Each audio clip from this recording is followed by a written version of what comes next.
নারী চক্রের সদস্য রাজশাহীর মেয়ে তানজিল আক্তার আগের স্বামী গোলজার পরের স্বামী আবু তালেবকে অনুমতি দিল ভিডিও ভাইরাল করার জন্য, যাতে করে আর কোনো পুরুষ প্রতারিত না হয় কোনো সন্তান মাহারা। আসুন আমরা বিস্তারিত শুনি। না, ও যে জায়গায় বর্তমান আছে এই জায়গায় থাকতে পারবো না, তো থাকবো না, আর কোনোভাবে রাখতে পারবো না রে। ওরে রাখবো, এই বাংলাদেশে এমন কোনো পুরুষই নেই এক জায়গায় রাখবো, কারণ আমি রাখতে পারি না ওরে। এত পরিশ্রম দিয়ে ওরে, এত পরিশ্রম দিয়েছে ওর পিছনে 3টা বছর।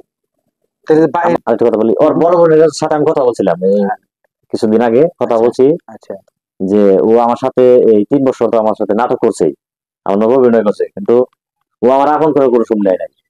পরে হ্যাঁ বলছে যে ঠিক আছে, ও যদি তোমার না চায় তাহলে তুমি ওর চাও কেন, এই কথা আমার। তাহলে ওরা সব ছেড়ে দাও, হয়তো তুমি ওর যোগ্য না, এই সেই আমার বোঝায় আর কি। ওর বড় ভাই আর ভুলে যাও, এই কথা বলছে। তো বলে দিছে না, ওর বড় বোনে বলছে আমার। পরে আমি বলছি যে এই কথা এখন তো আপনার কিন্তু আমি অনেক টাকা দিছি, তখন কিন্তু আপনার কাছে আমি ভালো ছিলাম, এই কথা বলছি।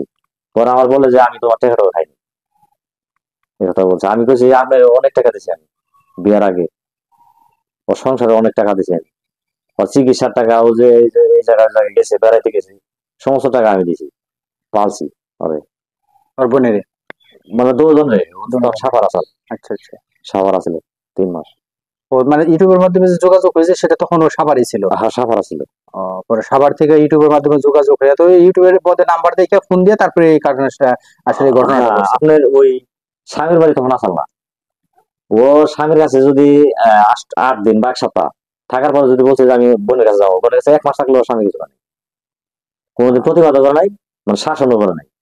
যার কারণে ওর স্বামীর কাছে আমি বলছি যে আমি এইভাবে আমি অনেকটা অনুষ্ঠান করে আমি ইউটিউবে ছেড়ে দেবো, যাতে সারা বিশ্বের মানুষ দেখে যে একটা প্রতারক।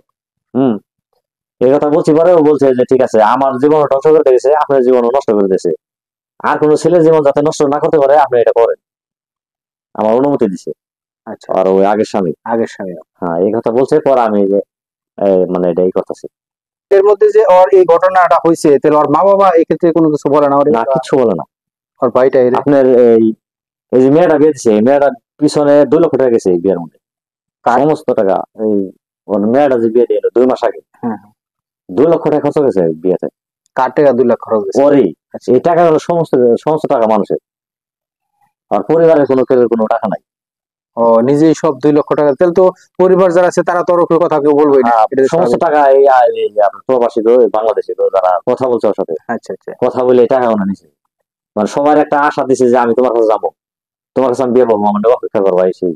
মানে এই কয়েকটা লোকে ও এভাবে রাখছে, রাখার পরে এই যে টাকা দেওয়ার পালে, বুঝতে পারছেন? এই তাহলে আমি আর কিভাবে রাখবো?